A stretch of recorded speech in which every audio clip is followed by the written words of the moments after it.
ஆமே. கர்த்தருடைய வார்த்தைக்கு நேரா கடந்து போலாம். தலைகளை தாழ்த்தி ஜெபம் இல்லாமா அப்படியே கண்களை மூடி ஜெபம் பண்ணுவோம். கிருபையும் இரக்கமும் உள்ள பரிசுத்தம் உள்ள தெய்வமே, அப்பா உம்மை துதிக்கிறோம், ஸ்தோத்தரிக்கிறோம் ஆண்டவரே. எங்களோடு பேசுங்க ஆண்டவரே.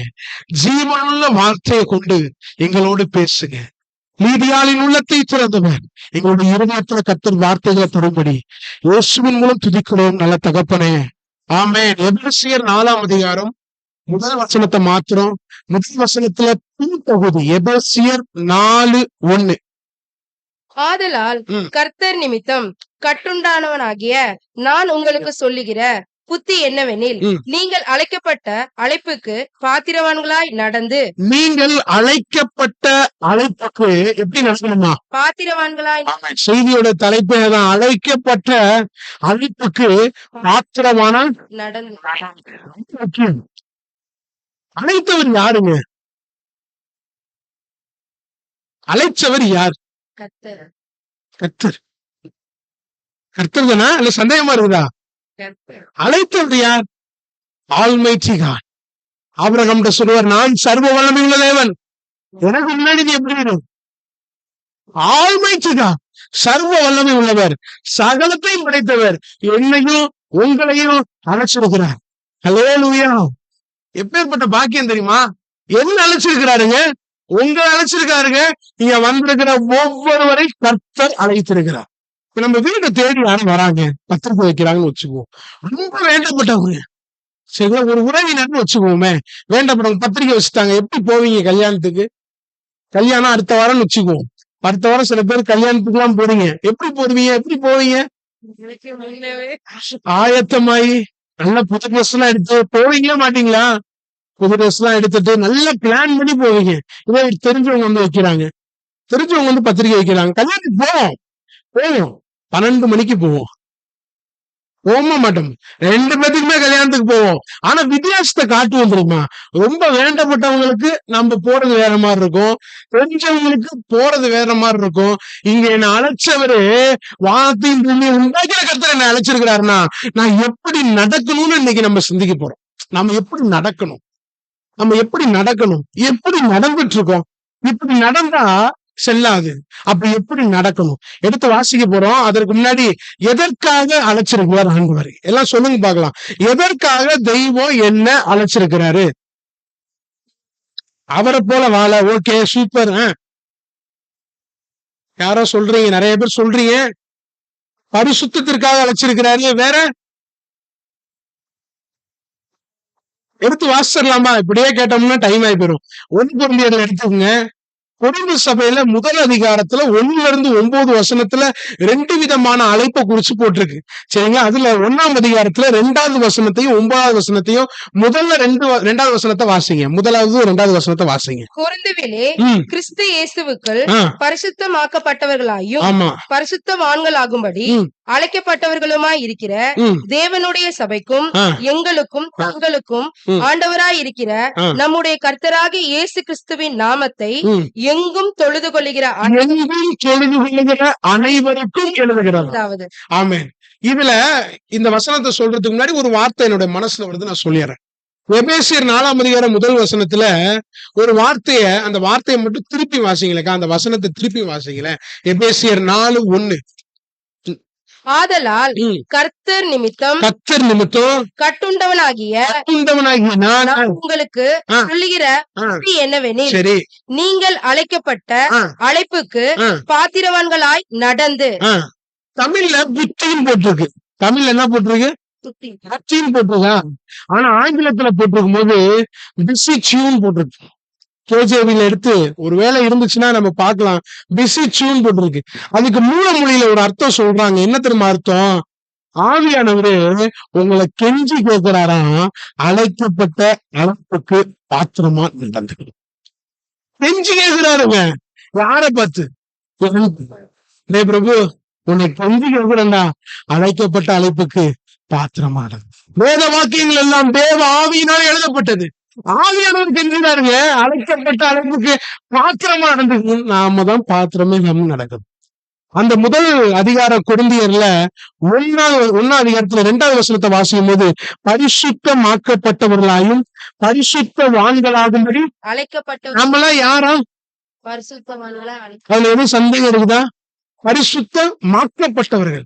இயற்கையாவே நம்ம பரிசுத்தமா இல்ல.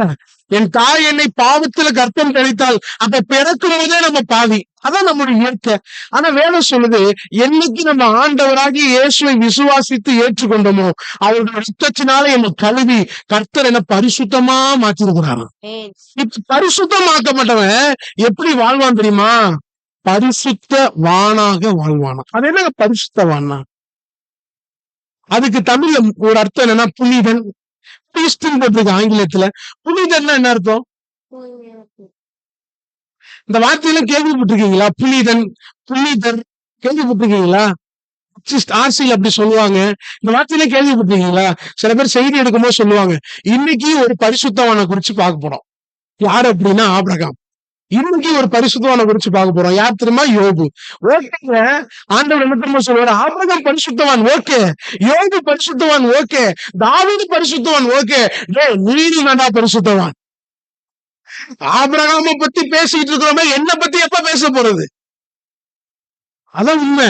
நான் சொல்றதை நம்ப மாட்டீங்கல்ல. 1 கொரிந்தியர்ல 3ஆம் அதிகாரத்துல 2ஆம் வசனத்தை எடுத்து வாசிங்களேன். 1 கொரிந்தியர் 3ஆம் அதிகாரம் 2ஆம் வசனம்.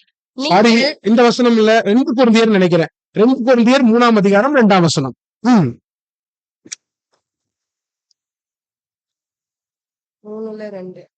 எங்கள் இருதயங்களில் எழுதப்பட்டும் சகல மனுஷராலும் அறிந்து வாசிக்கப்பட்டும் இருக்கிற எங்கள் நிருபம் நீங்கள் தானே. யார் நிருபமா? எங்கள் நிருபம் நீங்கள் தானே. பக்கத்துல பார்த்து சொல்லுங்க, நீங்க தாங்க நிருபம். சில பேர் சிரிக்கிறான் பார்க்கும் போதே. நம்ம பொழப்பு அப்படிதான் இருக்குது. நீங்கள் தான் பவுல் எத்தனை நிருபம் எழுதியிருக்கிறாரு? 13 14. சில பேர் 13ன்றீங்க, சில பேர் 14ன்றீங்க. ஓகே, 14. ஓகே, அப்ப வேதம் சொல்றது நீங்கள் நிருபங்கிற. அப்படின்னா என்ன அர்த்தம்? பரிசுத்தவன் எப்படி தெரியுமா வாழ்வானா? பைபிள் படி வாழ்வானா? ஆபிரகாம் எப்படிப்பட்டவன்? விசுவாசத்திற்கு அவரே பேர் வச்சுக்கிட்டாரா? யார் பேர் வச்சா? கர்த்தர் தானே பேர் வச்சாரு. தாவீது எப்படிப்பட்டவன்? இருதயத்துக்கு ஏற்றவன். அவரே பேர் வச்சுக்கிட்டாரா? கர்த்தர் தானே பேர் வச்சாரு. யோபு எப்படிப்பட்டவன்? பூமியில இவனை போல ஒருத்தனுமே இல்லைன்னு சாட்சி பெற்றவன். அவனே சாட்சி சொல்லிட்டானா? கர்த்தர் தானே சாட்சி சொன்னாரு. மோசே எப்படிப்பட்டவன்? அப்பா வீட்டுல எங்கும் உண்மை உள்ளவன். அவனே சொல்லிட்டானா? இல்லையே, அப்பா தானே சொன்னாரு. என்ன பத்தி அப்பா என்ன சொல்வாரு? ஆபிரகாம் ஓகே, விசுவாச தகப்பன் ஓகே, தாவீது ஓகே, இருதயத்துக்கு ஏற்றவன் ஓகே, நம்புறோம். யோபு உத்தமனும் சன்மார்க்கனும் நீதிமானும் அவனை போல பூமியில ஒருத்தருமே இல்லைன்ட்டாருங்க. யோசிச்சு பாருங்க, அவனை போல பூமியில ஒருத்தருமே கிடையாதான். இப்ப என்ன பத்தி அப்பா என்ன சொல்வாரு? நானும் தானே பரிசுத்தவான். யோபு பரிசுத்தவான் ஒத்துக்கிறீங்கல்ல? வேதம் சொல்லுது நானும் தானே பரிசுத்தவான். அப்ப என்ன குறிச்சு அப்பா என்ன சொல்றாரு? உலகம் என்ன சொல்லுது? என்ன சொல்லுது? இன்னமும் நம்ம தாவீது சங்கீதம் 51 தான் பார்த்துட்டு இருப்போம். சங்கீதம் 51 தாவீது இருக்கிறாரு பாரு, உரியாவுடைய மனைவிய இயேசுவின் நாமத்துல பாவம் அந்த உரியா கொலை பண்ணிட்டாரு. நம்ம அதெல்லாம் பார்த்துட்டு இருப்போம். ஆனா அந்த தாவீது எவ்வளவு நேசிச்சான் தெரியுமா ஆண்டவரை? தாவீது அளவு நான் அடிக்கடி ஜெபம் பண்ணுவேன், ஆண்டவரே தாவீது அளவு நான் நேசிக்கணும் ஆண்டவரே, என் பலனாகிய கர்த்தாவே உண்மையில் நான். நெருக்கத்துல சொல்றாங்க, நெருக்கத்துல நமக்கு புலம்பல் தான் வரும். ஆனா தாவீதுக்கு அப்படி இல்ல. நெருக்கத்துல ஆனந்த கழிப்பா கர்த்தரை துதிப்பார். ஏன் தெரியுமா? அவனுக்கு தெரியுங்க, என்னை அழைத்தவர் உண்மை உள்ளவர். அல்லேலூயா, அல்லேலூயா. முற்றும் முடிய நம்மை ரட்சிக்க அவர் வல்லவர். இதை குறிச்சு என்ன சொல்றாரு? நான் பரிசுத்தவான். ஒத்துக்கிறீங்களா இல்லையா? அதுல யாருக்கும் டவுட் இருக்குதா? பரிசுத்தமாக்கப்பட்டவர்கள் எப்படி வாழணுமா? பரிசுத்தமானா வாழதான் கர்த்தர் நம்மளை அழைச்சிருக்கிறாரு. இப்ப என்ன பத்தி ஆண்டவர் என்ன சொல்றார்? ஆபிரகாம பத்தி விசுவாச தகப்பனேன்னு சொன்னீங்களா ஆண்டவரே, என்ன பத்தி என்னப்பா சொல்வீங்க? அப்ப விசுவாசிகளின் தகப்பனேன்னு சொல்லிடுற மாதிரி ஜீவியம் இருந்துற போது ஆண்டவரே. எஸ் நோ, என்ன பத்தி ஏசு என்ன சொல்றாரு? ஒரு சாட்சியுள்ள ஒரு ஜீவி அவசியம். அப்போஸ்தலர் 1ஆம் அதிகாரம் 8வது வசனத்தை எடுத்து வாசிங்களேன். அப்போஸ்தலர் 1:8. பரிசுத்த பரிசுத்தவான் ஆவி எப்படி வாழணும்னு இந்த வசனங்கள் எல்லாம் போட்டிருக்கு. பரிசுத்த ஆவி ஆ. உங்களிடத்தில் வரும்போது பரிசுத்த ஆவி உங்களிடத்துல வரும்போது நீங்கள் first பலனடைந்து என்னவா? பலனடைந்து இப்ப எதற்கு இப்ப நான் ஒரு கேள்வி கேட்கிறேன். பலன் எதற்கு? யாருக்கு பலன் தேவை? யாருக்கு பலன் தேவை? பலன் இல்லாதவனுக்கு பலன் தேவை. பரிசுத்த ஆவி உங்களிடத்துல வரும்பொழுது நீங்க பலன் அடைத்து எதுக்கு இந்த பலன் அடுத்து போட்டிருக்கு. அதுக்குரிய காரணமும் அதே வசனத்துல போட்டிருக்கு. வாசிங்க. எருசலேமிலும் எருசலேமிலும் யூதேயா யூதேயா முழுவதும் சமாரியாவிலும் சமாரியாவில் பூமியின் கடைசி பர்யந்தமும் எனக்கு சாட்சிகளாய் எதுக்கு இந்த பலன் இப்ப சொல்லுங்களேன். சாட்சிகளாய் சாட்சியா வாழதான் பலன். மேல் ஹல்லேலூயா. எது பலன்? சாட்சியா வாழ பலன். இன்னைக்கு என்ன தெரியுமா ஆகி போச்சு காலம். நேத்து 2-3 நாளா இதை நினைக்கும் போதெல்லாம் இன்னும் பிபி அதிகமாகிட்டே இருக்குது. ஆண்டவரே, ஆண்டவரை விட வேற மாதிரி காலம் ஊழியர்களே ப்ரொடெக்ட் பண்றாங்க. சரிங்களா? எப்படி ஆகுது அப்படின்னா, பரிசுத்த ஆவியானவர் சாட்சியா வாழதான் நமக்கு பரிசுத்த ஆவியானவர் இருக்குது. ஆனா பரிசுத்த ஆவியானவரோட அடையாளத்தை எப்படி திரும்ப கொண்டு போறாங்க? யாருக்காவது தெரியுமா? என்ன சொல்றாங்க? நீங்க உலகம் அதுதான் சொல்லுது. நேத்து வாக்கிங் போயிட்டு இருக்கும்போது ரோட்ல ஒரு போஸ்ட் ஒண்ணு பார்த்தேன். அந்த போஸ்ட்ல வேலூர்ல நடக்குது ஒரு மீட்டிங். உடனே தேடாதீங்க யார் மீட்டிங். வேலூர்ல ஒரு மீட்டிங் நடக்குது. ஒரு 3 நாள் நடக்குது போல இருக்கு. அதுல போஸ்ட் ஒண்ணு போட்டிருந்தாங்க. விடுதலை, அக்கினி, அபிஷேக முகாம். 4 வார்த்தை இருக்கு அடிக்க. அப்படின்னு பார்க்கும்போது நான் யோசிச்சேன், என்ன விடுதலை ஓகே, அது என்ன அக்கினி, அது என்ன அபிஷேகம், அது என்ன முகாம். சரி, முகாம் ஓகே. கீழே ஒண்ணு போட்டிருக்கு, பரிசுத்த ஆவியை பெற்றுக்கொள்ளும்படி, பாஷைகளை கற்றுக்கொள்ளும்படி. இதை பார்த்தோன்னே மனசெல்லாம் ஒரு மாதிரி ஆயிடுச்சு. ஏங்க, பாஷை பேசினாதான் ஆவியானவர் என்னோட இருக்கிறாருன்னு அடையாளமா? எத்தனை வரங்க இருக்கு மொத்தம்? 9 வரம். கடைசி வரம் என்னங்க? கடைசி வரும் 9ல அந்த லைவ்ல எது கடைசி? அந்நிய பாஷை தான் கடைசி. இன்னைக்கு விசுவாசிகள் எதை முதல் தேடுறாங்க? ஃபர்ஸ்ட் தேட வேண்டியதானே? அறிவை உணர்த்தும் வசனம், ஞானத்தை போதிக்கும் வசனம், அற்புதம் செய்யும் சக்தி. ஏன் விருப்பத்தின்படி வரமா? அவர் விருப்பத்தின்படி வரமா? அவர் சித்தத்தின்படி பகிர்ந்து கொடுக்கிறாராம். எல்லாருக்கும் கொடுப்பாரா அந்நிய பாஷைய? இல்லையே. இன்னைக்கு எல்லாருமே பெத்துக்கன்னு என்ற ஒரு அம்மா சொன்னாங்க. இப்ப இல்ல, யூத் மீட்டிங் நான் இருக்கும்போது, என்ன செய்யணும், கூடிய செய்யற இதெல்லாம் பத்தாது, நீ பாஷை பேசணும். அதனால காலையில 5 மணிக்கு என்ன பண்ணிரு, பெல்ஸ் கிரவுண்டுக்கு போய் கத்திக்கிட்டே ஏசப்பா குடுங்கன்னு கத்திக்கிட்டே வேகமா நடந்தனா ஆண்டவர் பாஷையை குத்துறானா? யோசை, இப்படியா? என்ன ஆண்டவரை பாக்குறவன் என்ன நினைப்பான்? அப்படி ஒருத்தர் பெத்துக்கிட்டாராம். அதை உதாரணம் சொல்லி என்கிட்ட சொன்னாங்க. ஏங்க, அவருடைய சித்தத்தின்படி அவனுக்கு தெய்வம் பகிர்ந்து கொடுக்கிறார். எஸ், நிறைய பேர் சொல்றாங்க ஊழியர்கள் இதெல்லாம் தவறு. பெரிய பெரிய ஊழியர்களே சொல்றாங்க. இன்னைக்கு ஒரு 1000 பேர் அபிஷேகத்தை பெற்றுக்கிட்டாங்க. என்னைக்கு இயேசுவை விசுவாசித்து ஏற்றுக்கொண்டமோ அன்னைக்கே கர்த்தர் என்ன அபிஷேகம் பண்ணியிருக்கிறார். கிறிஸ்து அபிஷேகம் பண்ணப்பட்டவர் என்றார். சபையின் தலைவர் கிறிஸ்து அபிஷேகம் பண்ணப்பட்டவர் என்றார். சரீரமாகிய நாமும் அபிஷேகம் பண்ணப்பட்டவர்கள் என்றுதான் வேதம் சொல்லுது. ஊழியர்கள்லாம் அபிஷேகத்தை வாங்கி தர முடியாது. என்னைக்கு இயேசுவை ஏற்றீங்களோ, என்னைக்கு இயேசுவை ஏற்றுக்கொண்டீங்களோ அன்னைக்கே நீங்க அபிஷேகத்தை பெற்றுக்கிட்டீங்க. அதான் உண்மை, அதான் சத்தியம். இன்னைக்கு பொதுவா என்ன கொண்டு வந்துட்டாங்க அப்படின்னா, அதுக்கு ஒரு மீட்டிங் ஒண்ணு வச்சு ஊழியர்கள் தலையில கையை வச்சு அந்த மாதிரி ஒண்ணு கொண்டு வந்துட்டாங்க. அதெல்லாம் கிடையாது. இயேசுவை விசுவாசித்து ஏற்றுக்கொண்டார். கர்த்தர் கிறிஸ்து அபிஷேகம் பண்ணப்பட்டவரா இருக்கிறது போல நானும் அபிஷேகம் பண்ணப்பட்டவர். யோவான் 14ஆம் அதிகாரத்துல 16வது வசனத்தை வாசிங்களேன். அதுல எதற்கு ஆவியானவர் என்று சொல்லி போட்டிருக்கு. யோவான் 14:16.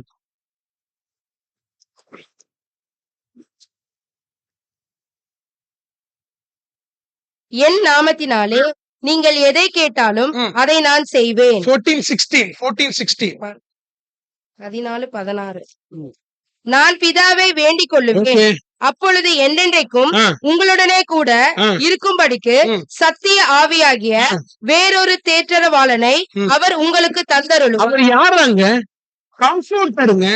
அவருடைய வேலை என்னங்க? எப்பொழுதுமே உங்க கூட இருக்கிறதா அவருடைய வேலை. ஒரு ஆமேன் வரமாட்டேங்குது ஆண்டவரே. எப்போதுமே உங்க கூட இருக்கிறதா அவர் வேலை. கூட இருந்து என்ன பண்ணுவாரா? கூட இருந்து என்ன பண்ணுவாரு? சகல சத்தியத்திற்குள்ள உங்களை நடத்துவார். அப்ப ஆவியானவருடைய ஆசை என்ன? நான் சத்தியத்துக்குள்ள நடக்கணும்னு தான் ஆசை. இதற்கு ஆவியானவர் எதற்கு என்னை பலப்படுத்துகிறார் என்றா, நான் சாட்சியா வாழதான் ஆவியானவர் என்ன பலப்படுத்துகிறார். ஒரு உதாரணத்தை சொல்லி நான் கடந்து போறேன். ஆதியாகமம் 13ஆம் அதிகாரத்துல இதெல்லாம் நம்ம அநேக முறை வாசிச்சிருக்கிறோம். எனக்கு இந்த பைபிளே ரொம்ப பிடிச்ச சம்பவம் அது. 5-8 வசனம் வரை வாசிங்களேன். ஆதியாகமம் 13, 5-8. 5-8. ஆபிரகாமுடனே வந்த லோத்துவும் ஆடு மாடுகளும் கூடாரங்களும் இருந்தன. என்ன நல்லா கவனிங்க. ஆபிரகாமு கூட யார் வந்தா? லோத்துக்கு என்ன இருந்துச்சா? ஆடு மாடு கூடாரங்கள் எல்லாமே இருந்துச்சு. அழைக்கப்பட்டது யாரு? ஆபிரகாம். கூட வந்தது யாரு? லோத். இவனும் ஆசீர்வதிக்கப்பட்டான். ஓகே, வாசிங்க. அவர்கள் ஒருமித்து குடியிருக்க அந்த பூமி அவர்களை தாங்க கூடாது. பூமி தாங்கலை அப்படின்னா என்னங்க அர்த்தம்? அதிகமான பேர். எந்த அளவுக்கு சொத்து பாருங்களேன். ஆண்டவரே, இந்த மாதிரி ஆபிரகாம் ஆசீர்வதிச்ச மாதிரி என்ன ஆசீர்வதிச்சீங்கன்னா ரொம்ப நல்லா இருக்கும் ஆண்டவரே. 2 பேர் ஒருமித்து கூடியிருக்க பூமி தாங்கலையா? வாசிங்க. அவர்களுடைய ஆஸ்தி மிகுதியா இருந்தபடினால அவர்கள் ஒருமித்து வாசம் பண்ண ஏதுமில்லாமற் போயிற்று. வாய்ப்பே இல்ல. ஆபிரகாமுடைய மந்தை மேய்ப்பருக்கும் லோத்துடைய மந்தை மேய்ப்பருக்கும் வாக்குவாதம் உண்டாயி. என்னாச்சு?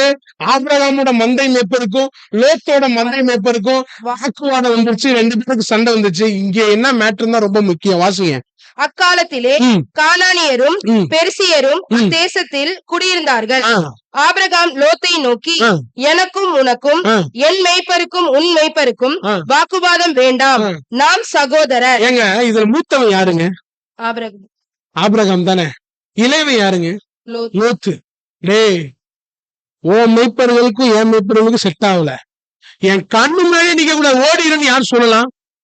சொல்லலாம்ல. உண்மை இருக்குல்ல. ஆபிரகாம் சொல்லல, நாமளாம் தான் சொல்லியிருப்போம். கரெக்டா இல்லையா? 2 பேர் குடியிருக்க பூமி தாங்கலையா?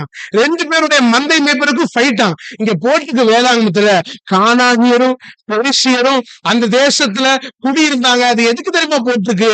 டேய், நாம சகோதரர்ரா, நம்ம அடிச்சுக்கிட்டோம்னா ஆண்டவர் நாம தூசிக்கப்பட்டுண்டா. நம்ம அடிச்சுக்கிட்டோம் ஆண்டவர் நாமம் தூசிக்கப்பட்டுரும். நம்மளால வேண்டாம்டா, நம்ம சகோதரரா, நீ அங்கிட்டு போனா நான் இங்கிட்டு போறேன்டா. எப்பேர் ஆவிக்குரிய பாருங்களேன்.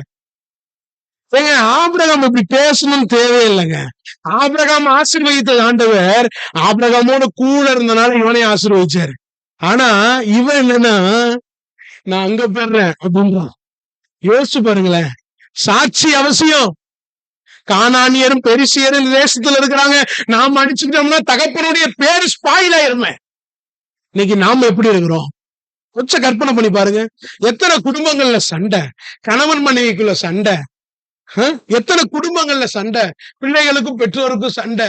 நமக்கு தோணுதா சாட்சி அவசியம்னு தோணுதா? கர்த்தர் நாம தூசியப்பட்டுன்னு தோணுதா? தோண மாட்டேங்குதே. ஏன் தோண மாட்டேங்குது?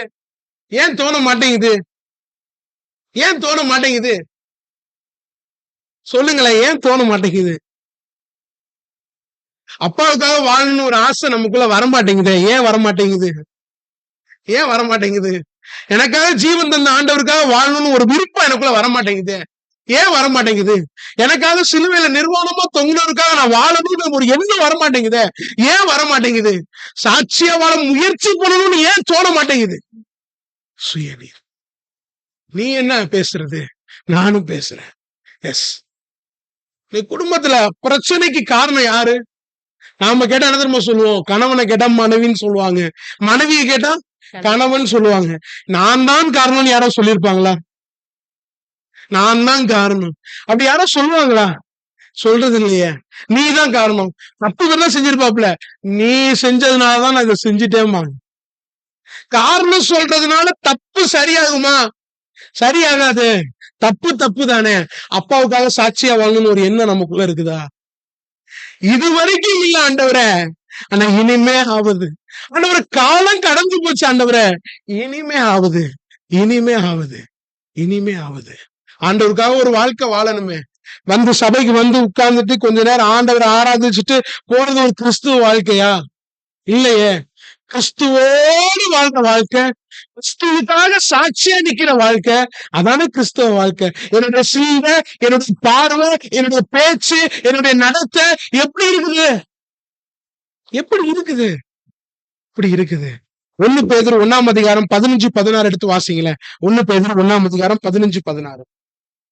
உங்களை அழைத்தவர் பரிசுத்தராய் இருக்கிறது போல ம். நீங்களும் உங்கள் நடக்கை எல்லாவற்றிலேயும் பரிசுத்தராய் இருங்கள். நீங்க ஏற்கனவே நான் உங்கள்கிட்ட ஒரு தடவை சொல்லியிருக்கேன். உங்கள் நடக்கை எல்லாவற்றிலும் பரிசுத்தமா இருங்கள் தமிழ்ல போட்டிருக்கு. ஆங்கிலத்துல எப்படி தெரியுமா போட்டிருக்கோம்? யாருக்காச்சும் நாம இருக்குதா? கான்வர்சேஷன் போட்டிருக்குது. கேசவியில் அப்படின்னு என்னங்க அர்த்தம்? உரையாடல்ல பரிசுத்தம் தேவையாம். எபேசியர்ல ஆண்டவர் சொல்லுவாரு, கெட்ட வார்த்தை ஒன்றும் உங்கள் வாயிலிருந்து புறப்பட வேண்டாம். பக்தி விருத்திக்கு ஏதுவான வார்த்தை புறப்பட்டா நலமா இருக்கும். என் வாயில் வார்த்தைகளும் என் இருதயத்தின் தியானமோ யாருக்கு பிரியமா இருக்கணுமா? ஏசப்பாக்கு பிரியமா இருக்கணுமா? யோசிச்சு பாருங்க. என் வார்த்தையெல்லாம் ஏசப்பாக்கு பிரியமா இருக்குதா? இருக்குதுங்கிறவங்க கையை ஊத்தி ஒரு ஆமேன். ஆண்டவரே, கையை உயர்த்தவே பயமா இருக்குது ஆண்டவரே. என் வார்த்தை ஆண்டவருக்கு பிரியமா இருக்குதா? என் வார்த்தை ஆண்டவர் தடம் புரள்ற வார்த்தைகள், டபுள் மீனிங் வார்த்தைகள், கெட்ட வார்த்தைகள், இதெல்லாம் பேசலாமா ஆண்டவருடைய பிள்ளைங்க? பேசக்கூடாதே. பேசுறோமே, எமோஷன்ல பேசுறோம்ல, கூடாதே. எத்தனையோ விசுவாச குடும்பத்துல சொத்துக்காக சண்டைகள் நடக்குதா இல்லையா? நடந்துகிட்டு தான் இருக்குது. அவங்க எங்க தெரியுமா போறாங்க? எங்க போறாங்க? எதுக்கு? நீதிபதியை பார்க்க போறாங்க. நம்ம ஆராதிக்கிற ஆண்டவர் யார் தெரியுமா? நீதி உள்ள நியாயாதிபதி. லூக்கா 18ஆம் அதிகாரத்துல ஒரு சம்பவம் இருக்கும், வேண்டாம் நான் வாசிக்கிறேன். அநீதியுள்ள நியாயாதிபதிய ஒரு வேலை விதவைக்கு நியாயம் செய்வோம் அப்படின்னா, நீங்களும் நானும் ஆராதிக்கிற ஆண்டவர் நீதியுள்ள நியாயாதிபதி. அவர் நியாயம் செய்யாமல் இருப்பாரோ? நிச்சயம் செய்வார், நிச்சயமாவே செய்வார். அல்லேலூயா. நிச்சயம் செய்வாருங்க. ஒருவேளை இந்த உலகத்துல நம்மளை யாரை ஏமாத்திடலாம், ஆனா அதுக்குரிய பதில கர்த்தர் நிச்சயம் நமக்காக செய்வார். நம்ம ஒருவேளை நம்ம அடிக்கடி நினைப்போம், நான் அமைதியா இருந்துட்டேன்னா என்ன லூசு பையன் சொல்லுவாங்களே, என்ன முட்டா பையன் சொல்லுவாங்களே, சொன்னா சொல்லிட்டு போட்டுமே. இயேசுவே அப்படித்தானே சொன்னாங்க. இயேசுவ போஜன பிரியன்னு சொல்றாங்க. இந்த பேர் பொருந்துமா அவருக்கு? நீங்க சொல்லுங்க. இயேசு பொருந்துமா? இயேசு போஜன பிரியனா? 40 நாள் ஃபாஸ்டிங் இருக்கிறாரு. அவருக்கு ஒரு தேவைனா கல்ல அப்பமா மாத்த மாட்டாரு. ஆனா ஜனங்களுக்கு ஒரு தேவைனா 5 அப்பத்தை என்ன பண்ணிடுவாரு? 5000 பேருக்கு கொடுப்பாரு. ஜனங்களுக்கு தேவையை போஷிக்கிறவரை பார்த்து போஜன பிரியன்னு பேர் வைக்கலாமா? வச்சாங்களே.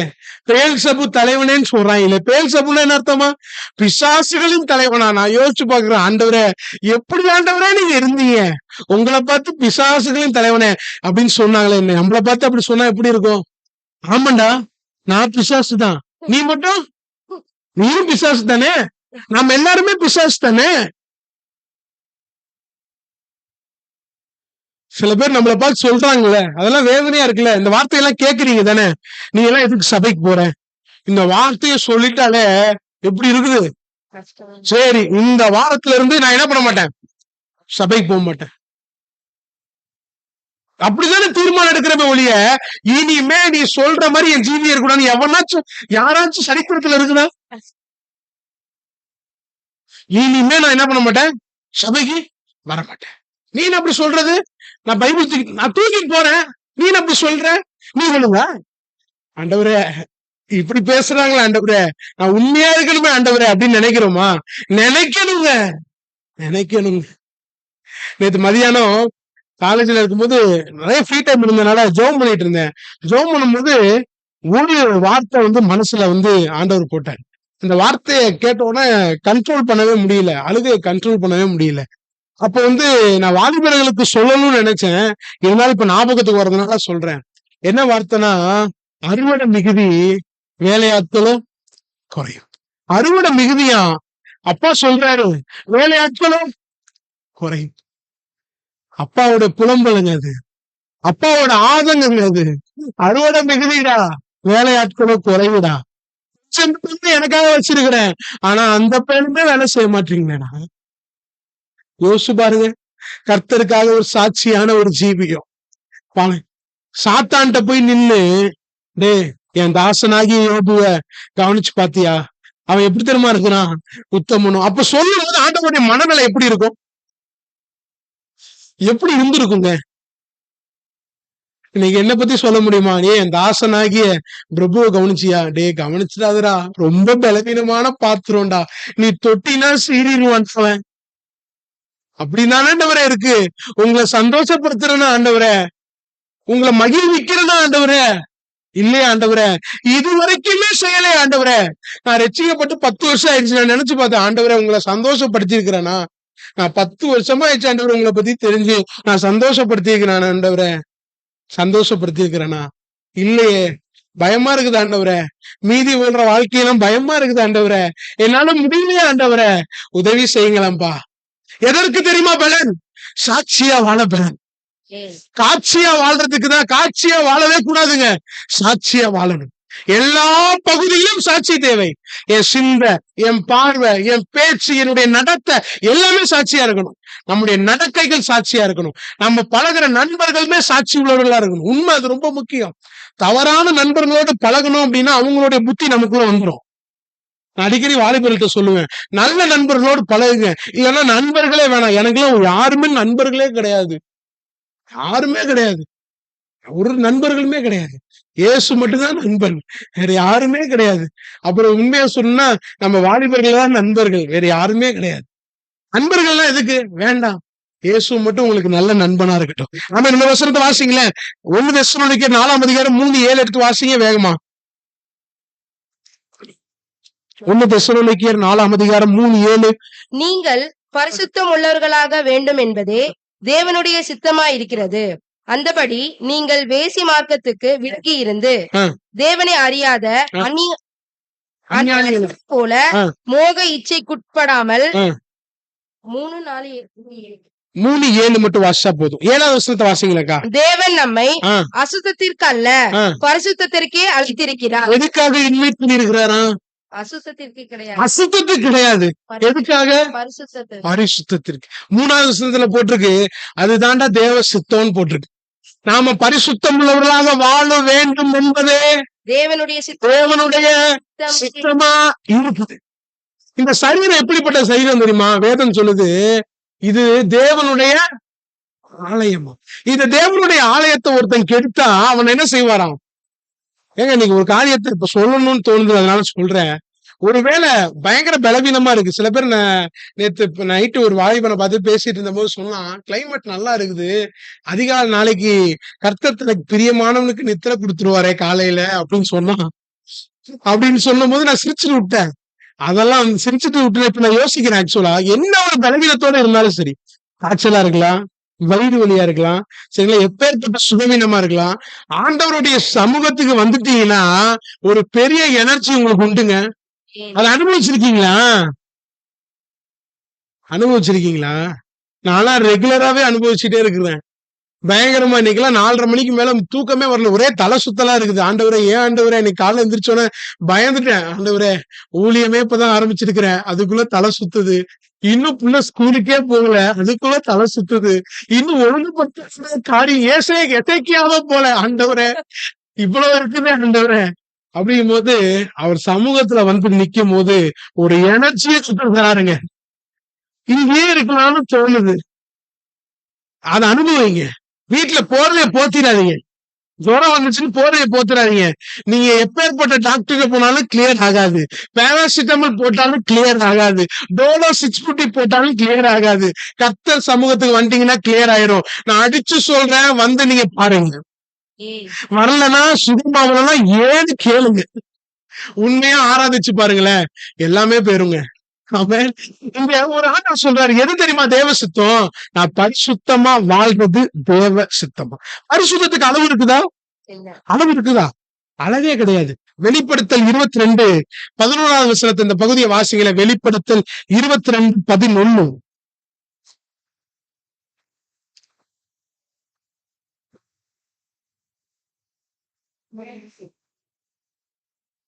வெளிப்படுத்தல் 22:11. எஸ், அநியாயம் செய்கிறவன் ஆ. இன்னும் அநியாயம் செய்யட்டும், இன்னும் அநியாயம் செய்யட்டும்.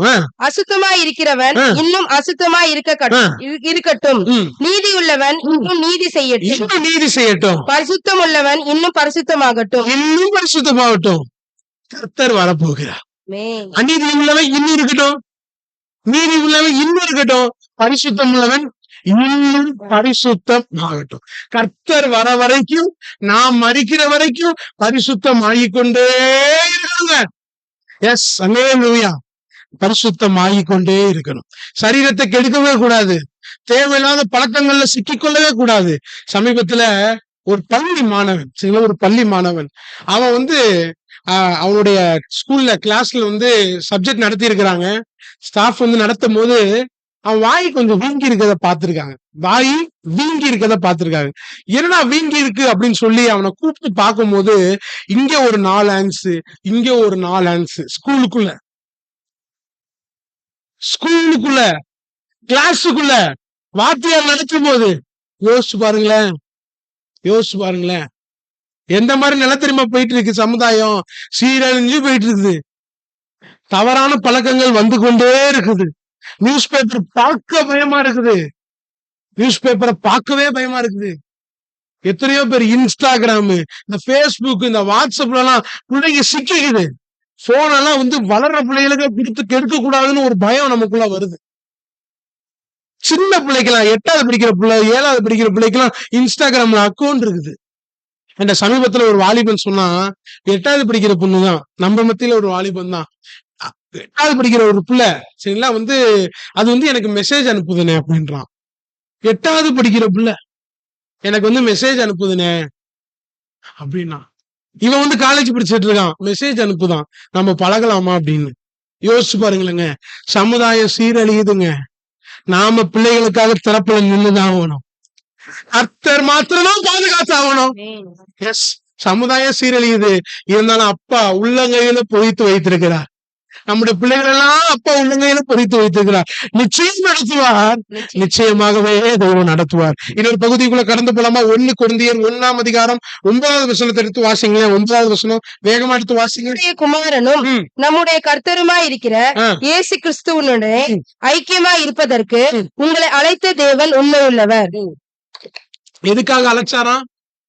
கிறிஸ்துவுடனே ஐக்கியமாய் இருப்பதற்கு. இந்த சபை கிறிஸ்துவோட ஐக்கியமா இருந்துச்சா? ஆமென். இருந்த சபை தானே. 5வது வசனத்துல வாசிங்கன்னா ரொம்ப அற்புதமா இருக்கும். 5, 6 வாசிங்க. நீங்கள் இயேசு கிறிஸ்துவுக்குள்ளாய் எல்லா உபதேசத்திலும். எப்படியா? எல்லா உபதேசத்திலும். இப்ப ஒரு கேள்வி, கொரிந்து சபை எல்லா உபதேசத்திலும் தாப்பு, பெத்தேல் சபை என்னங்க எதுவும் பதில் சொல்ல மாட்டீங்க? தாப்பு எல்லா உபதேசத்துல. ஸ்தோத்திரம் ஆண்டவரே. எபிரேயர் 5ஆம் அதிகாரம் 12வது வசனத்துல ஒரு அற்புதமான வசனம் ஒண்ணு இருக்குங்க. எபிரேயர் 5:12 வாசிங்களேன். எபிரேயர் 5:12. காலத்தை பார்த்தால் போதகராய் இருக்க வேண்டிய அந்த பெத்தேல் திருச்சபைக்கு தேவனுடைய வாக்கியங்களின் மூல உபதேசங்களை, தேவனுடைய வார்த்தையுடைய மூல உபதேசத்தெல்லாம் மறுபடியும் உபதேசிக்க வேண்டியதா இருக்கிறது. நீங்கள் பலமான ஆகாரத்தை அல்ல, நீங்க பிரியாணி சாப்பிட மாட்டீங்க, பகலை உண்ணத்தக்கவர்களானீர்கள். ஃபீடிங் பாட்டில் தான் வேணும்னு கேக்குறீங்க. அப்படிதான் போட்டிருக்கு வசனம். காலத்தை பார்த்தா என்னவா? சில பேர் சொல்லி கேட்டிருக்கீங்களா இல்லையா? நான் ரட்சிக்கப்பட்டு 35 வருஷம் ஆயிடுச்சு. அப்பெல்லாம் நீங்களாம் பாஸ்டரா இருக்கணும். எங்கேயும் போய் பைபிள் அதான் சொல்லுது, பிரீச்சரா இருக்கணும். பாஸ்டர்னா சபையை தனியா ஆரம்பிக்கிறது கிடையாது. பிரீச்சரா இருக்கணும். சில பேர் நம்ம இருக்கிறோமா? அந்த கொரிந்து சபை இருந்துச்சுங்க, எல்லா உபதேசத்திலும் இருந்துச்சான். யோசிச்சு பாருங்க. இன்னைக்கு மார்க் டெஸ்ட்னா 10 பேர் தான் வரோம். ஆனா அதுக்கு நான் ஸ்தோத்திரம் பண்றேன். 45 பேர்த்துல இந்த 15 பேர் வந்ததுக்காக ஸ்தோத்திரம். எத்தனையோ திருச்சபையில எல்லாம் 500 பேர் வந்து 10 பேர் அட்டன் பண்றவங்க உண்டு. அதுக்கு இது எவ்வளவோ தேவலாம், கர்த்தருக்கு மகிமைன்னு சொல்லிட்டு போலாம். இருந்தாலும் எல்லாமே வரணுமே. அந்த 25 எங்க எஸ் ஆகுது? எல்லா உபதேசத்திலும் வளரணுமே. அடுத்து வாசிங்களேன், இன்னும் அருமையா இருக்கும். எல்லா அறிவும். அது என்னங்க எல்லா அறிவு? அவரை அறிகிற அறிவினாலே நாம் வீணரும் தனியற்றவருமாய் இருக்க ஒட்டாதுன்னு பேதுருல வாசிக்கிறோம். அறிவுல வளரணும். வளர்றோமா? நிறைய காரியத்துல வளர்றோம். ஆனா ஆண்டவரை குறிச்ச அறிவுல வளர்றோமான்னு கேட்ட சந்தேகமா தான் இருக்கு. வாசிங்க அடுத்து. மற்ற எல்லாவற்றிலும் ம். சம்பூரணம் உள்ளவர்களாக எப்படி இருந்தாங்களா? சம்பூர்ணமா இருந்தாங்களாமா? வாசிங்க. அவர் மூலமாய் ம். உங்களுக்கு அளிக்கப்பட்ட ம். தேவ கிருபைக்காக ஆ. நான் உங்களை குறித்து ஆ. எப்பொழுதும் என் தேவனை ஸ்தோத்தரிக்கிறேன். பவுல் சொல்றாரு, இந்த ஆத்துமாக்கெல்லாம் கொடுத்ததுக்காக எனக்கு ரொம்ப நன்றி ஆண்டவரேன்னு சொல்றாரு. வாசிங்க. அப்படியே ஆ. நீங்கள் யாதொரு வரத்திலும் ஆ. குறைவில்லாதவர்கள் வரத்திலையுமே குறை இல்லையா? என்ன ஒரு அருமையான ஒரு சபை பத்தீங்களா? வரத்திலையுமே இதை படிக்கும் போது என் மனசுல உங்க எல்லாருக்குமே நம்ம எல்லாருக்குமே கர்த்தர் எனக்கு என்ன வரம் கொடுத்திருக்கிறார். எல்லாருக்குமே வரம் கொடுத்துட்டு எல்லாருக்குமே உண்டு. ஈச் அண்ட் எவ்ரி ஒன் எல்லாருக்குமே உண்டு. எனக்கு என்ன வரம் யாருக்கா தெரியுமா? சில பேர் சொல்லுவோம் விசுவாசம். பைபிள் ரெகுலரா இதான் நடந்துட்டு இருக்கும். விசுவாசம் சொல்லி எஸ் ஆயிடுறது. எனக்கு என்ன வரம்? எனக்கு என்ன வரம்? அது எப்ப தெரியுமா? அது உண்மைங்க. அது ஊழிய செய்யும் போதுதான் வரங்கள் செயல்படும். நம்ம எப்படியும் உட்கார்ந்தே இருந்துடுறோம். சில வேளையில ஊழிய செஞ்சு பாருங்க, திடீர்னு உங்களுக்கு அற்புதம் செய்ய சக்தி இருக்கலாம். விசுவாசமா சொல்றேன், பிராமணன் சொல்லுங்க. அற்புதம் செய்ய சக்தி இருக்கலாம். ஞானத்தை போதிக்கும் வசனம் இருக்கலாம். அறிவை உணர்த்தும் வசனம் இருக்கலாம். எல்லாத்துக்கும் ஒவ்வொரு வரம் நிச்சயம் உண்டு. சில பேர் தீர்க்க தரிசனம் உரைக்கலாம். ஆண்டவரே, சில பேர் தூங்க பாக்குறான். ஆண்டவரே, ரொம்ப கஷ்டமா இருக்குது ஆண்டவரே மேடையில இருந்து பார்க்கும்போது. ஏங்க வரம் எப்ப தெரியுமா செயல்படும்? ஊழிய செய்யும் போதுதான் செயல்படும். அந்த சபை வரத்துல குறைவில்லையா? இந்த சபை வரம்னா என்னன்னே தெரியல ஆண்டவரே. இன்னும் வரத்துல குறைவே இல்லாத சபை கொரிந்து சபை. அந்த சபையை குறிச்சு ஆண்டவர் என்ன சொல்றாரு? அடுத்து வாசிங்க. நம்முடைய கர்த்தராகிய இயேசு கிறிஸ்து வெளிப்படுத்துவதற்கு காத்திருக்கிறீர்கள். நம்முடைய காத்திருக்காங்களா? இயேசு கிறிஸ்து வெளிப்படுத்துவது ஆண்டவருடைய வருகைக்கு காத்திருக்காங்களா? எத்தனை பேர் காத்திருக்கிறீங்க? நீங்க வந்தா என்ன, வரலன்னா என்ன அப்படிங்கிற மாதிரி இருக்கீங்களே. எத்தனை பேரு ஆண்டவர் வருவாரு அவருடைய வருகைக்கு காத்திருக்கிறோம்? விசுவாசி மாத்திரம் கையை உயர்த்தி ஒரு ஆமென் சொல்லுங்களேன். அதுதாங்க நமக்கு நிச்சயமே. நம்முடைய குடியிருப்போ இருதயபுரத்தில் இருக்கிறது, சங்கியாண்டபுரத்தில் இருக்கிறது, வரகநேரியில் இருக்கிறது, அம்பியாபுரத்தில் இருக்கிறது. என்னுடைய குடியிருப்போ பரலோகத்தில் இருக்கு. ஒருவேளைக்கு இங்க நமக்கு சொந்த வீடு இல்லாம இருக்கலாங்க, அங்க நமக்கு சொந்த வீடு இருக்கு. யார் தெரியுமா? Super engineer கட்டியிருக்கிறாருங்க. அவர் கட்டியிருக்காரு தன் பிள்ளைக்கு பார்த்து பார்த்து பார்த்து பார்த்து. யோசிச்சு பாருங்களேன், நம்முடைய குடியிருப்போ அங்க இருக்கு. எத்தனை பேர் வர ஆசையா இருக்கு? அப்பா வரதுக்கு எத்தனை பேர் ஆசை இருக்கு? அந்த சபை கொரிந்து சபை ஆண்டவருடைய வருகைக்கு காத்திருந்த ஒரு சபை. அந்த சபையை பார்த்தா சொல்றாரு, கிறிஸ்துவோட நீ ஐக்கியமா இருக்கணும். அதுக்காக தான் உன்னை என்ன பண்ணிருக்கிறேன். நான் கேட்கிறேன், அந்த சபை ஐக்கியமா இருந்துச்சா இல்லையா? இல்ல இல்ல. ஏன் இவ்வளவு இருக்குதுங்க? வரத்துல குறைவில்லையே. கர்த்தருடைய வருகைக்கு காத்திருந்தாங்க தானே. ஆண்டவரை புகழ்றாரு. உபதேசத்துல குறை இல்லையே, அறிவுல குறை இல்லையே. ஆனா அந்த சபையிட்ட ஐக்கியம் இல்லையாங்க. கிறிஸ்துவோடு ஐக்கியம் இருப்பதற்கு என்ன தெரியுமா அடையாளம்? என்ன தெரியுமா அடையாளம்? சுத்தி உள்ள மனிதர்களோட ஐக்கியமா இருப்பாங்க. அதுதான் இயேசுவோட ஐக்கியமா இருக்கிறதுக்கு அடையாளம். அதுக்குரிய வசனம் அதே அதிகாரத்துல 10ஆம் வசனத்துல இருந்து வாசிங்க. அப்படியே சகோதரரே, நீங்கள் எல்லாரும் ஒரே காரியத்தை பேசவும் பிரிவினைகள் இல்லாமல் ஏக மனதும் ஏக யோசனையும் உள்ளவர்களாய் சீர் பொருந்தி இருக்கவும் வேண்டும் என்று நம்முடைய கர்த்தராகிய இயேசு கிறிஸ்துவின் நாமத்தினாலே உங்களுக்கு புத்தி சொல்லுகிறேன். என்ன சொல்றாரா? புத்தி சொல்றாரா? ஏனெனில் என் சகோதரரே, உங்களுக்குள்ளே வாக்குவாதம் உண்டென்று குலோவேயாலின். யாருங்க இந்த குலோவேயால்? நானும் தேடணும்னு நினைச்சுக்கிட்டே இருக்கிறேன். நீங்க தேடி போய் பாருங்களேன், யாருங்க இந்த குலோவேயால்? குலோவேயாளர் வீட்டாரால பவுலுக்கு லெட்டர் போயிருச்சு. அப்பா பவுலு, நீ சபையை வச்சுட்டு போனீங்க, ஆனா இந்த பயல்கள் எல்லாம் என்ன பண்ணிக்கிறான்? அடிச்சுக்கிறான். அதனால திருப்பி என்ன செய்யுங்க, ஒரு லெட்டர் போடுங்க அப்படின்னு சொல்லி இந்த வீட்டாரால என்ன பண்ணிருச்சு? ஒரு நியூஸ் கேதர் ஆயிடுச்சு. வாசிங்க. ஏனெனில் ஆ. சகோதரரே, ஆ, உங்களுக்குள்ளே வாக்குவாதங்கள் ஆ, உண்டென்று ஆ. குலோவேயாளின் வீட்டாரால் உங்களை குறித்து எனக்கு அறிவிக்கப்பட்டது. ம். உங்களில் சிலர் ஆ. நான் பவுலை சேர்ந்தவன் என்ன என்றும், பண்றாங்களா? நான் நான் பவுல சேர்ந்தவன், நான் அப்போலோவை சேர்ந்தவன் நான் என்றும், அப்போலோவை சேர்ந்தவன், நான் கேபாவை சேர்ந்தவன் நான் என்றும், கேபாவை சேர்ந்தவன், நான் கிறிஸ்துவை சேர்ந்தவன் நான் என்றும் கிறிஸ்துவை சேர்ந்தவன். சொல்லுகிறபடியால் ஆ, நான் இப்படி சொல்லுகிறேன். ஆ, கிறிஸ்து பிரிஞ்சிருக்கிறான். பிரிக்கிறதா? இப்ப நான் என்ன கேள்வி கேட்கிறேன், அந்த பயலுக்கு எல்லாமே ஒருத்தன் பவுல சேர்ந்தவன் சொல்றான், ஒருத்தன் அப்போலோவை சேர்ந்தவன் சொல்றான், ஒருத்தன் கேபாவை சேர்ந்தவன் சொல்றான், ஒருத்தன் கிறிஸ்துவ சேர்ந்தவன் சொல்றான், ஒருத்தன் கூட இயேசுவை சேர்ந்தவனே சொல்லவே இல்லையாங்க. புரியுதா? ஒருத்தன் கூட சொல்லல. அதான் கேக்குறாரு, கிறிஸ்து பிரிஞ்சிருக்கிறாரா? இல்லையே. அப்ப சபையில மட்டும் ஏங்க பிரிவினை? சபையில ஏன் பிரிவினை? அந்த சபைக்கு தான் சொல்றாரு, கிறிஸ்துவோட ஐக்கியமா இருப்பதுக்கு என்ன தெரியுமா அடையாளம்? சுத்தி உள்ள எல்லா விசுவாசிகளோட ஒரு ஐக்கியம். வரத்துல குறைவில்லாம இருக்கலாம், கர்த்தருடைய வருகைக்கு காத்திருக்கலாம், உபதேசத்துல குறைவில்லாம இருக்கலாம், அறிவுல குறைவில்லாம இருக்கலாம். ஆனா ஐக்கியம் இல்லாத சபைக்கு ஆண்டவர் என்ன தெரியுமா பேர் வைக்கிறாரா? என்ன தெரியுமா பேர் வைக்கிறாரு? நான் பேர் வைக்கல, ஆண்டவர் வச்சிருக்கிறாரு. 1 கொரிந்தியர் 3ஆம் அதிகாரம் 1ஆம் வசனத்தை எடுத்து வாசிங்க. 1 கொரிந்தியர் 3ஆம் அதிகாரம் 1ஆம் வசனம். மேலும் சகோதரரே, ம், நான் உங்களை ம். ஆவிக்குரியவர்கள் என்று ஆ. எண்ணி உங்களுடனே பேசக்கூடாமல் உங்கள்ட்டலாம் உங்களை ஆவிக்குரியவராகவே என்னால என்ன பண்ணல, நினைக்கவே முடியல. மாம்சத்துக்குரியவர்கள் என்றும் ஆ. கிறிஸ்துவுக்குள் குழந்தைகள் என்றும் யார் குழந்தைகளா? எதாயிற்று. ரொம்ப குழந்தைங்க. இந்த கொரிந்து சபை என்ன சபையா? குழந்தை சபை. யார் சொல்றா? பவுல் சொல்றாரு, ஆவியானவர் சொல்றாரு, குழந்தை சபையாங்க.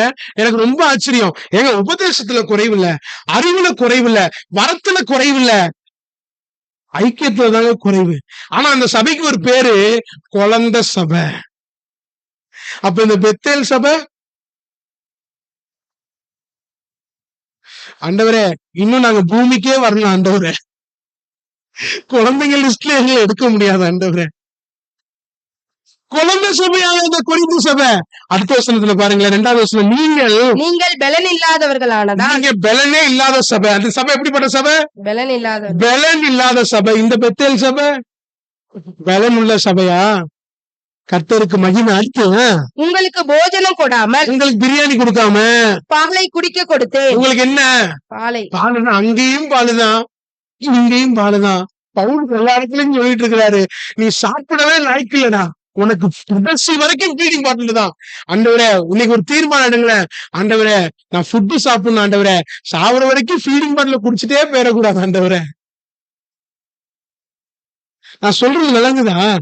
உங்களுக்கு சாப்பாடு கொடுக்க முடியல, வசனத்தை சொல்ல முடியல, புரிய மாட்டேங்குது. அதனால என்ன கொடுக்க வேண்டியதா இருக்குது? பாலை கொடுக்க வேண்டியதா இருக்கு. எந்த சபையை பார்த்து சொல்றாரு? கொரிந்து சபையை பார்த்து சொல்றாரு. இப்ப நம்ம சபையை பார்த்து ஆண்டவர் என்ன சொல்லிட்டு இருக்கிறாரு? ஐக்கியம் இல்லாத சபை கொரிந்து சபை, குழந்தை சபை கொரிந்து சபை, பலன் இல்லாத சபை கொரிந்து சபை, பால் குடிச்ச சபை கொரிந்து சபை. இந்த பெத்தேல் சபை எப்படிப்பட்ட ஒரு சபை? இது சிந்தனைக்கு வைக்கணுங்க, நம்ம சிந்தனைக்கு வைக்கணும். ஐக்கியம் இல்லைன்னு வைங்களேன், நிச்சயமாவே கர்த்தருடைய பார்வையில நம்முடைய வாழ்க்கை நிச்சயமா பிரியமா இருக்காது. ஏங்க ஐக்கியம் வரமாட்டேங்குது? வீட்லயே ஐக்கியமா இருக்க முடியல.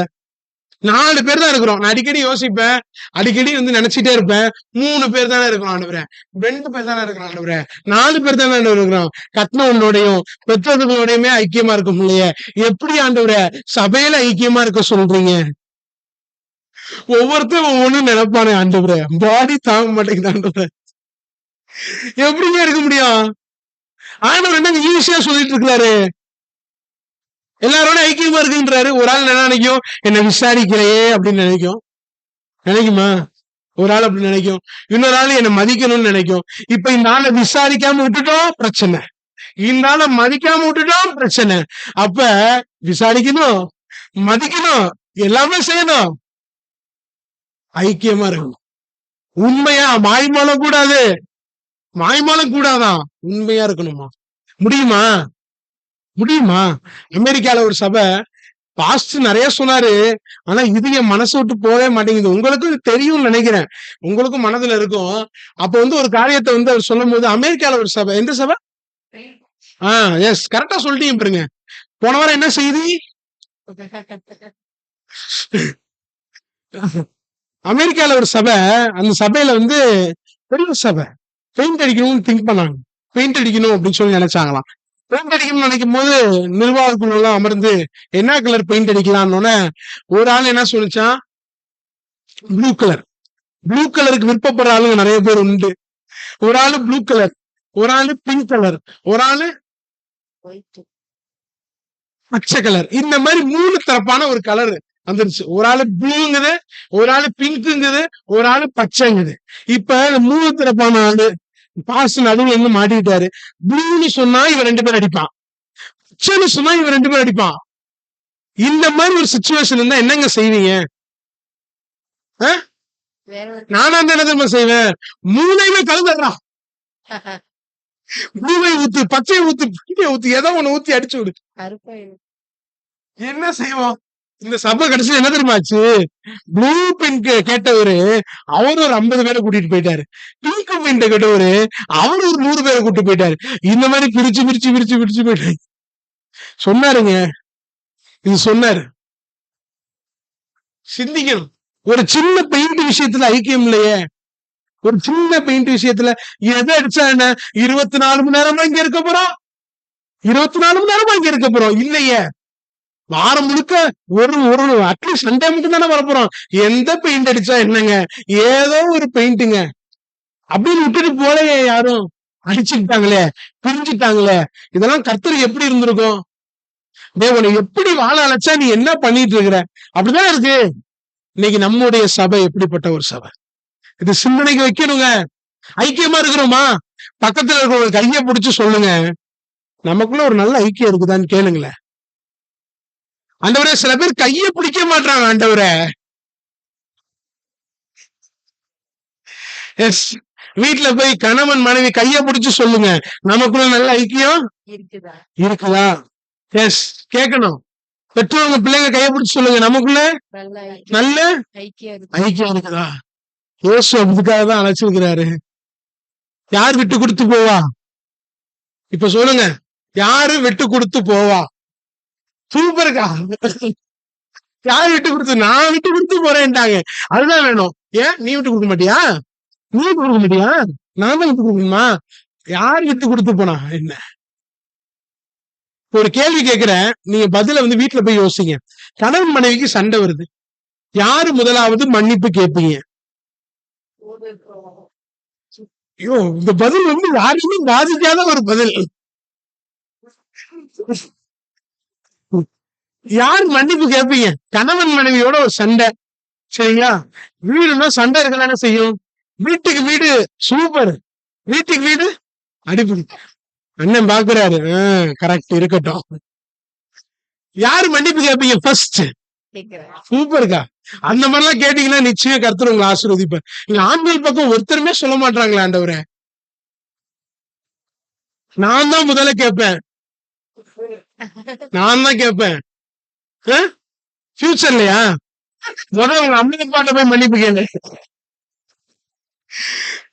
அதுக்கப்புறம் ஃபியூச்சர்ல கேட்கலாம். ஃபியூச்சர் குறிச்சே ஆசைப்படுறானே ஆண்டவரே. சரி, ஓகே. இன்னொரு வசனத்தை வாசிச்சு நம்ம நிறைவு செய்யலாமா? 1 கொரிந்தியர் 2ஆம் அதிகாரம் 2ல இருந்து 5 எடுத்து வாசிங்களேன். பிலிப்பியர் 2:2ல இருந்து 5 முடிச்சிடலாம். வாசிங்க. ஏக சிந்தையும் ஏக சிந்தனை என்ன அர்த்தம்? ஒரே சிந்தை, ஏக அன்பும் உள்ள ஒரே அன்பு, இசைந்த ஆத்துமாக்கலாம். இசைந்த ஆத்துமான என்னங்க அர்த்தம்? இங்க 40 பேர் இருக்கலாம், இசைஞ்சு ஒரே ஆத்துமாகலாம். ஒன்றையே சிந்தித்து என் சந்தோஷத்தை நிறைவாக்குங்கள். என் சந்தோஷத்தை, யாருடைய சந்தோஷம் அது? பவுலுடைய சந்தோஷமா? ஆவியானவருடைய சந்தோஷங்க.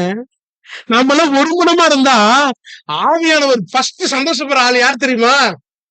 ஆவியானவர். சொல்லுவாரு, இந்த சபை ரொம்ப ஒருமையா இருக்குதப்பா, ஒருமைப்பட்டு இருக்கிறாங்களே, ஒருமுறைப்பட்டு இருக்கிறாங்களேப்பா, அடுத்து வாசிங்களேன். ஒன்றையும் ஆ, வாதினால் அதேதான் வாக்குவாதம்னு அர்த்தம். வாக்குவாதம் வேண்டாம், வீட்லயும் வேண்டாம், வேலை செய்யற இடத்துலயும் வேண்டாம், சபையிலையும் வேண்டாம், வாக்குவாதம் வேண்டாம். வீண் பெருமையினாலாவது வீண் பெருமை, பேருக்கு பெருமைக்கு ஒரு பேர் வச்சுட்டாரு. என்ன பெருமையா? வீண் பெருமை வீண் பெருமை, வேஸ்ட் பெருமை. செய்யாமல் ஆ, மனத்தாழ்மையினாலே ஆ, ஒருவரை ஒருவர் ஆ, தங்களிலும் மேன்மையானவர்களாக ம், எண்ண கடவீர்கள். ஆ, அவனவன் தனக்கானவைகளை அல்ல ஆ, பிறருக்கானவைகளையும் நோக்குவானாக. ம். கிறிஸ்து இயேசுவில் இருந்த கிறிஸ்து இயேசுவில் இருந்த சிந்தை என்ன சிந்தை? உங்க இந்த சிந்தைதான். கிராஸுக்கு என்ன தெரியுமா அடையாளம்? கிராஸுக்கு என்ன அடையாளம்? இப்படிதானே இருக்குது கிராஸ், இப்படித்தானே இருக்கு கிராஸ். அதுக்கு என்ன தெரியுமா அடையாளம்? கடவுளுக்கும் மனிதனுக்கும் உள்ள உறவு. இது நெரு சட்டம். அடுத்து குறுக்கு சட்டம் என்ன தெரியுமா? மனிதனுக்கும் மனிதனுக்கும் உள்ள உறவு. இந்த கிராஸ் முழுமையாகணும் அப்படின்னா இந்த உறவுகள் எல்லாம் முழுமையாகணும். கரெக்டா இல்லையா? நெடு சட்டம் கடவுளுக்கும் மனுஷனுக்கும் உள்ள உறவு. இந்த குறுக்கு சட்டம் மனுஷனுக்கும் மனுஷனுக்கும் உள்ள உறவு. இதுல லேட்டின் வைங்களேன். வெறும் நெடு சட்டம் எதுக்கு? இயேசு மரித்தது எதுக்கு? கிறிஸ்து பிரிஞ்சிருக்கிறாரா? இல்லையே. அப்படியே சபையில மட்டும் பிரிவினை. சபையில பிரிவினை வேண்டாம், சபையில பிரிவினை வேண்டாம். குடும்பத்திலையும் பிரிவினை இருக்கக்கூடாது. ஒருவேளை இன்னைக்கு ஏதாவது குடும்பங்கள்ல சண்டைகள்லாம் இருந்துச்சுன்னா ஃபர்ஸ்ட் வீட்டுல போய் யாரு கன்ஃபர்ஸ் ஆகுறீங்களோ அவங்கள நிச்சயமா கர்த்தர் ஆசீர்வதிப்பார். இன்னொன்னு பார்த்து சொல்லுங்க, சாரி சாரி நான் உங்களை ரொம்ப நேசிக்கிறேன்னு சொல்லுங்களேன். அவர் இன்னைக்கு கறி மீனெல்லாம் வாங்கிட்டு வந்துடுவார் வீட்டுக்கு. God bless you. கண்ணுல மூடலாமா? கண்ணுல மூடுவோம். கர்த்தர் நம்ம நிச்சயமா ஆசீர்வதிப்பாரு. கிருபையுள்ள ஆண்டவரே, எங்களோடு பேசின இந்த வார்த்தைக்காக நன்றி செலுத்துகிறோம். பரிசுத்த வான்களாகும்படி உம்மோடு ஐக்கியமாய் இருக்கும்படி எங்களை அழைத்த ஆண்டவர் உண்மை உள்ள ஆண்டவர். ஆண்டவரே, நிச்சயமா செய்வீங்க, நிச்சயமாவே செய்வீங்க. எங்களை முடிவு நடத்தினர் போதுமானவர். இயேசுவின் மூலம் துதிக்கிற நல்ல தகுந்தனே.